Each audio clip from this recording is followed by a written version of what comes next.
Njerëz, internet sa, YouTube sa, por sidomos ju që jeni shikues të A një report, do bëjmë dorë thashe theme se kemi kohë që nuk takohemi për thashe theme bashk. Shikoni pak tani, do ju flas për Flori Mumajesin, edhe nuk e di pse sa herë që nga goja ime del emri i këtij personazhi, vëmendja bëhet akoma edhe më e madhe. Ose edhe nga që është një ndër artistët më në zë të muzikës shqiptare. Di mirë ta ndërtoj imazhin e tij, po di mirë edhe ta ruaj atë. Besoj se këto janë të gjitha arsye pse vëmendja bëhet edhe më e madhe kur flitet për Flori Mumajesin. Nuk e di se sa për jush e kanë marrë vesh, po Flori Mumajesi ka hedhur në gjyq Soni Malajn. Po, ka hedhur në gjyq Soni Malajn. Dhe titujt e gazetave ishin të gjitha: hedh në gjyq ish të dashurën. Dikur të dashur tani e hedh në gjyq. Po njerëzit martohen edhe pastaj hidhen në gjyq se ndahen. Jo më, hodhi ish të dashurën në gjyq Flori Mumajesi. Nuk është ky lajmi, jo. Lajmi është një tjetër. Po thuaj, gazetarët e medjave tona rozja, të tërë njësoj janë. Teshën ta kthenin me zorë në lajm edhe këngën e Soni Malajt, atë me të cilën merr pjesë në Top Fest. Po çfarë populli që pas kemi qenë, domethënë. Me ato dashuri çka tona, nuk merremi neve çka kemi pas, çka s'kemi pas. Merremi me ato të tjerëve, ato kanë rëndësi. Nuk e vlasim mendjen hiç neve që ashtu si për ne, edhe për të tjerët, ca histori janë të shkuara, të harruara. Po Soni Malaj është lumturisht e martuar dhe ka dhe fëmijë, more njerëz, po ç'bëni more kështu? Jo po, e kaluar e të tjerëve, ka shumë rëndësi. Me atë tonën të mos merremi. Bile, me ato historitë e kaluara të tjerëve, mbajmë gjallë edhe ato tonat. Jo po, për gallat vdesim neve, gallat duam. Nuk merret njeri t'japi në një mendim ku diun kritik për shembull edhe të thotë që teksti i asaj këngës është çik sikur po mua bet në kafe Soni Malaj. Jetën time ka jo, por si unë ajo s'të por ti prap s'më beson, e të flasim keq për mua, ti të gjon. Nuk më hoj asgjë që thua, kur ti beson. Jo, po njerëzit do merren me histori që në pjesën më të madhe janë të shpikura nga koka e tyre. Le që unë se kuptoj dhe një gjë tjetër njerë. S'din këtë japin të dashur e këtë i lën Flori Mumajesit. Fansat për shembull i kanë bërë një dedikim shumë të veçantë Flori Mumajesit. Një unaz ku brenda ishin inicialet apo emrat e Elvana Gjatës dhe Flori Mumajesit. Ups! Na iku Soni Malaj. Kemi dhe Elvana Gjatën tani. Soni Malaj apo Elvana Gjata? Tashi, parantez kjo që do ju them. Edhe Florit i pëlqevi më ky dedikimi sa nuk nejti do të pa e postu ke profili vet.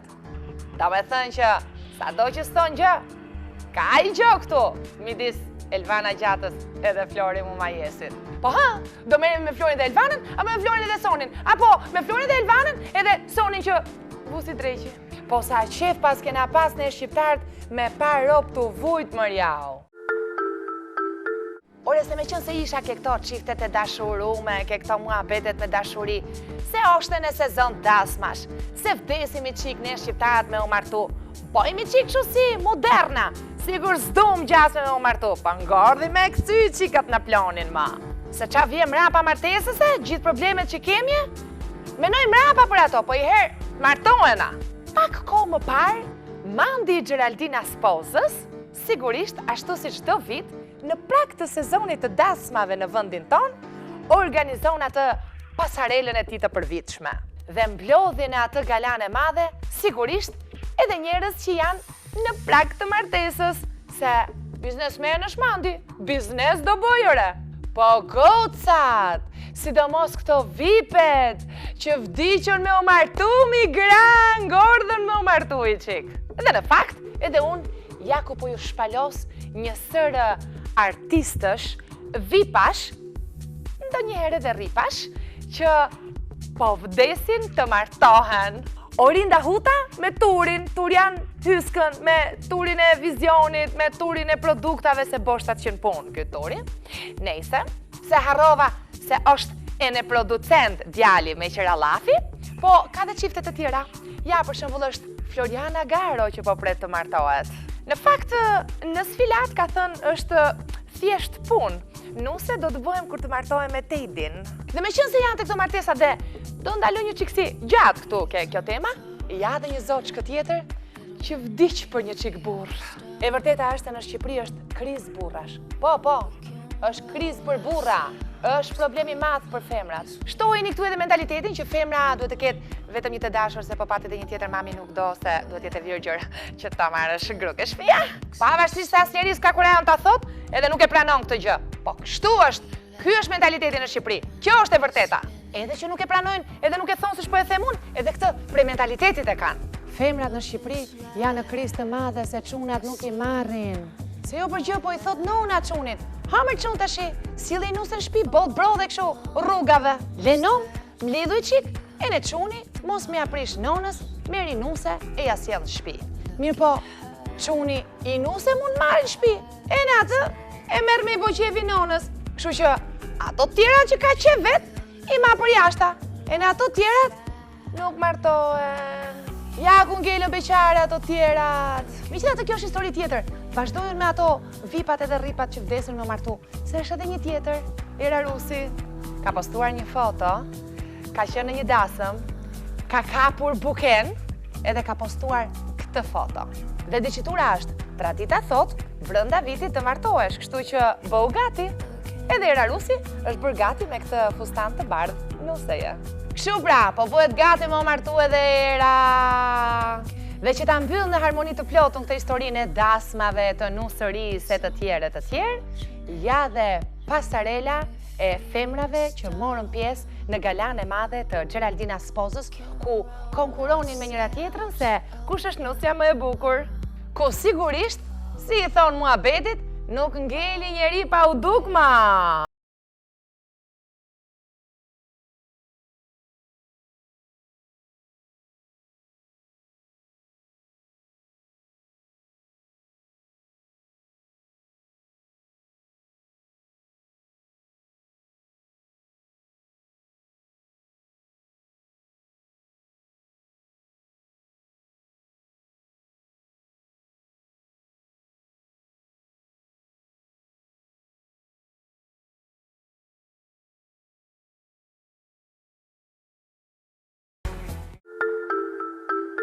Kështu, pak kisha për t'ju thënë për tashethemet, se pak tashetheme ka pasur këto kohët e fundit me thënë të drejtën.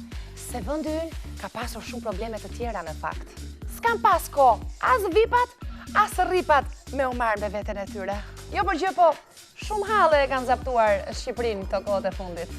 Edhe më e bukura është se asnjë nuk është shqetësuar aq shumë për tërmetin, sa janë shqetësuar për shembull për paradën e homoseksualëve apo për drogën që na bie nga qielli në tokë. Në fakt, po ta shohësh nga një këndvështrim tjetër, më mirë do ishte ta zinte këtë vend për fund tërmeti edhe ta bënim edhe një herë nga e para. Apo e njëjta racë jemi ne, se mos ndryshojmë. Megjithatë, unë do ndaloj pak tek ai avioni me drogë një herë. T'ju tregoj një çik një herë se sa shqetësuese ka qenë kjo gjë për realitetin shqiptar. Droga dëmton shëndetin, po këtë nuk e dinë vetëm ata që nuk e pinë drogën. Këtë e dinë dhe ata që e pinë drogën, që dëmton shumë rënd shëndetin. Që njeriu nga droga mundet të vdesi, po ata që kanë për ta pirë, e pinë njësoj. Kjo çështja e drogës është një problem që ne e kemi njësoj siç e ka edhe bota. Edhe në botë ka drogë, edhe në botë ka të droguar, edhe në botë ka biznes droge, të shesësh drogë. Pra që t'i bie shkurtu. Drogë bota, drogë Shqipëria. Kotë po themë, po për shembull, se më bëjnë shumë për të qeshur këta politikanët mua, që si kemi thënë, ikën Lena dhe vjen Prena. E pra, për shembull, çdo qeveri që vjen dhe ikën, e lë Lazaratin të lulzoj. Për mua, të qesh Shqipëria, të qesh Shqiptaria, se ngelëm ne shqiptarët me këto ftyrat e brengosura. Ose edhe më keq akoma, me këta tipat që hynë në i klap për shembull, edhe nga që e ka menje që do fryet laci, bap të pipa dashje me shpatull ose me bryll, edhe në vend që të kthehet dhe të thot, ashtu siç bën gjithë bota, më fal, thot, lala, kena i gjoa? Po nese se nuk dua që dal nga tema unë, po thosha Lazarati. Ikën një qeveri, vjen një qeveri dhe Lazarati po aty është, lulzon, edhe pse ligji nuk e pranon. Që të mendosh që me dashe, Shqipëria, po edhe Europa, e shfaros lezeratin për 24 orë. Mirë po, ai është problemi. Ai avioni, ai pse e lëshoj drogën si mjell nga lart ai. Këto janë probleme. Po mirë tash, se varet nga çfarë këndvështrimi e sheh. Po aksidenti ishte, pa dashje, u rrëzu avioni. Aksidenti ishte avioni, por me qëllim ama ishte parada e LGBT-s që bëhet çdo 17 maj. Si në të gjithë botën. Paradi thënshin se 5 kokra kishin dalë aty, si zakonisht. Dhe natyrisht, si arsye, paradistët, ata që bëjnë paradën domethënë, si pretekst të nxjerrin faktin se dënohen nga shoqëria dhe kanë turp të dalin dhe kanë probleme të dalin dhe të shfaqin homoseksualitetin e tyre. Nuk dalin të bëjnë paradën dhe të protestojnë se dënohen nga shoqëria. Mirë po, pikpyetja e madhe është, si do t'i pranoj shoqëria kur nuk e di se kush janë ata xhanëm? Të kuptohemi, unë nuk kam asgjë kundra homoseksualëve, por kundrazi, jam pro dashurisë. Jam pro të bëri dashuri. Ore bëni dashuri sa t'ju doj kokra e qefit dhe me kët ju doj kokra e qefit. Po dua të them vetëm një gjë se nuk rritot pa e thënë. Këto biseksualët sikur nuk i kuptoj shumun. Këto që i pëlqen edhe kështu, edhe ashtu. Por që prapë, të kuptohemi. Aq më bën. Unë jam fanse e një këngë të Shirley Polenës, të brezit tim. Dua të shkoj me atë që dua, e ta ndjej me të vërtet. E kështu, probleme të mdhaja ka pasur kombi këto kohët e fundit. Prandaj, edhe unë vendosa të ulem këtu këm kryq dhe t'i ku vendoj me juve. Se është halli madh në fakt për shoqërinë të pranosh ose jo homoseksualet. Që në fund të fundit, edhe homoseksualizmi është një fenomen si droga, që po thosha më lart, që është i njohur në gjithë botën. Pra nuk është një problem që e ka vetëm Shqipëria. Dhe ja ku u bën 2 çështje të mdhaja të kombit ton, që nuk e habisin botën fare. Pastaj, me çfarë janë mbushur tjetër panelet e televizioneve këto kohët e fundit? Me njerëz edhe të pa aft, që flasin për tërmetin, që flasin për situatën sizmiologjike kritike në vendin ton, edhe pse mund të mos jenë fare sizmiolog, për shembull. E pra, tërmeti është një tragjedi e madhe, por që unë arreshtova në vendin e tretë në problemet e mdhaja që ka kombi ynë. Dhe edhe tërmeti është një fjalë dhe një fenomen që edhe bota e di, edhe në botë ndodh. Po, edhe jashtë shtetit bie tërmet, nuk bie vetëm këtu në Shqipëri, jo. Ore, me vërtet kam se kam qenë jashtë shtetit, bie tërmet edhe jashtë shtetit. E dini se çfarë ndodh jashtë shtetit që nuk ndodh në Shqipëri?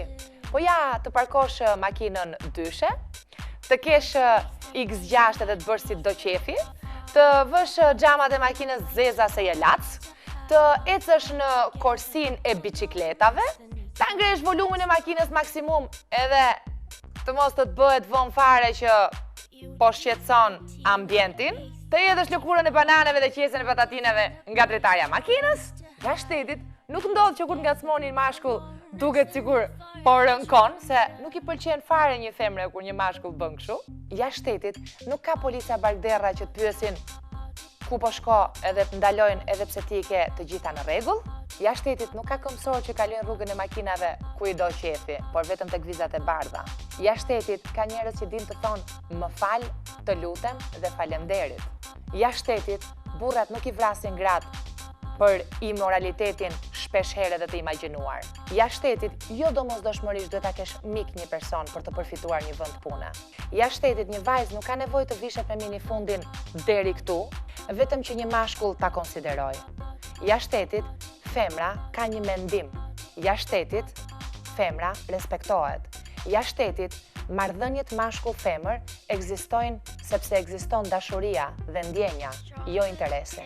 Jashtë shtetit nuk ndodh si në Durrës që të plagosin me thik dhe kalimtarët kalojnë indiferent. Jashtë shtetit, burrat e shtëpisë nuk luajnë kumar nga dëshpërimi se nuk kanë se me çfarë të ushqejnë fëmijët e tyre. Jashtë shtetit, njerëzit ngrihen në protestë për nevojat e tyre. Jashtë shtetit, njerëzit nuk ngrihen në protestë të shtyrë nga forca të ndryshme politike. Njerëz internet sa YouTube sa, por sidomos ju që jeni shikues të Një Report, po si menduat juve që do ta lija me aqon? Po sigurisht që problemet në Shqipëri nuk mbarojnë kurrë, janë ngritur një tuf intelektualësh të cilët janë vendosur kundra homoseksualve, duke krijuar shoqatën intelektuale kundër homoseksualve. Tani unë thash, po bëj një shëtitje nëpër Tiranë, edhe po i gjej një herë rrugëve të Tiranës këta intelektualet që mendojnë se duhet të vjesh kundër atyre që kanë, le të themi, shije seksuale, që disa njerëz të tjerë ndoshta nuk i konceptojnë. Zotëri, përshëndetje. Përshëndetje. Si kaloni? Qështetse? Faleminderit. Jo. Dëgjuat për rastin e këtyre intelektualëve që janë mbledhur kundër homoseksual? Nuk kam ndonjë koment sepse Nuk të intereson? Jo, s'më intereson. O çuni aty dëgjove për këta intelektualët që u ngritën kundra homoseksualëve? Ç'ë koment ke? Koment? Ç'ë mendon? Je ti një nga ata intelektual që mendon që duhet të vendosesh Jo çdo kush është intelektual. Media ka vendosur atyre epitetin intelektual. Ata ashtu janë regjistruar si shoqata e intelektualëve kundra homoseksualëve. Po puna e homoseksualëve është e tillë. E zëm se ti e ndjet edhe unë haj tort. Edhe ti ofendohesh që unë po haj tort. Shif punë të tua, valla, ti a ke në rregull familjen tënde po. Çdo gjë shumë me paragjykim, nuk ka asnjë lloj bazë shkencore që quajnë veten profesor, doktor. Kanë këtë frikën po shkatërrohet familja, ku po shkatërrohet familja, çfarë po shkatërron familjen? Unë dhe ti do ndërtojmë njësoj familjen apo jo? Secilit vetën. Për ata intelektualët që janë mbledhur të gjithë kundra homoseksualëve, ke ndonjë komenti? Okej, nuk është kam një koment konkret, por thjesht që secili është i lirë të bëjë çfarë të dojë, kështu që Çfarë do t'i thoje ti atyre intelektualëve? që nuk duhet të ndryshojë politika në të tilla çështje. Po s'kam punë ç'a të bëjnë. Po mbyllë pak telefonin, bëjmë një intervistë. Ajo Dasara. Mirë pak. Përshëndetje. Përshëndetje. Faleminderit një herë që më njihni. Po, vënjë personalitet. Faleminderit. Zotëri, janë mbledhur 69 intelektual kundra homoseksualëve. Po. Dje kjo punë. Tani, mendimi juaj intelektual, cili është në lidhje me këtë shoqat kundra homoseksualëve të ngritur nga intelektualët? Intelektualet kundër Kundër homoseksualëve. po më duket një shoqat anti-kohë. Nuk është në këtë kohë, nuk është me Është e kohës. kohë. Nuk është e kohës. Asnjë koment s'kam. Janë mbledhur rreth 69 intelektual dhe kanë hapur shoqatën kundra homoseksualëve. Çfarë mendimi intelektual do të kishit ju në lidhje me këtë? Unë në përgjithësi jam kundër për lindjen e homoseksualitetit jo të vërtet. Çfarë të thotë jo të vërtetë? Do të thënë që persona që janë meshkuj ndërrohen në femra, që marrin identitetin ton, që përdorin materiale keqbërëse që na smurin neve që jemi femra të vërteta dhe bëhen vetë. Për shembull, elemente që punojnë në shish, vetë kryetari i shishit, që është tani Visho Ajazi, Është homoseksual? është homoseksual. Janë mbledhur 69 intelektual kundra homoseksualëve. Çfarë komenti intelektual keni juve për këtë? Lërini njerëzit të jetojnë. Janë mbledhur një 69 intelektual kundra homoseksualëve. E more veshti? Jo. Nuk e kam dëgjuar, nuk e di, varet intelektualet çfarë mendimi kanë, ndërsa janë intelektual duhet të jenë çik më me mendje të hapur, them unë. Një shprehje është çdo gjë që është e natyrshme, nuk është e turshme. Për te kësaj nuk kam si t'ju them. Po kush është nga ato edhe mund të jetë dakord. Unë për vetes jam. Për zotin, si jap mendim fare. Me këta intelektualet që janë vënë kundra homoseksualëve, jeni dakord ju? Neve? Ç'më mendoni juve për homoseksualët? Tani janë gjëra që ndodhin, gjithë bota i ka, le t'i kemi dhe ne, le të bëj. Zotëri, për këta intelektualet që janë vënë kundra homoseksualëve, ç'mendim keni ju? Asnjë mendim. Janë mbledhur intelektual kundra homoseksualëve, ç'mendim keni ju? Mirë kanë bazë janë mbledhur. Ta se çfarë po thonë ai? Dakord. Pse? Çfarë ke kundër homoseksualëve? Nuk më pëlqejnë, them, Zoti e ka ndërtuar burrë dhe grua. Kështu them, nuk më pëlqejnë për mua. Keni fëmijë ju? Urdhra? Fëmijë keni ju? Po, Sa? 2 vajza. Sikur larg qoftë ato të thoshin një ditë që janë lesbike? Po asgjë s'do bënja. Do i përzihen çik nga shtëpia? Jo. Po s'qen ke kundra? Nuk do t'i përzinja, po nuk më pëlqejnë. Nuk jap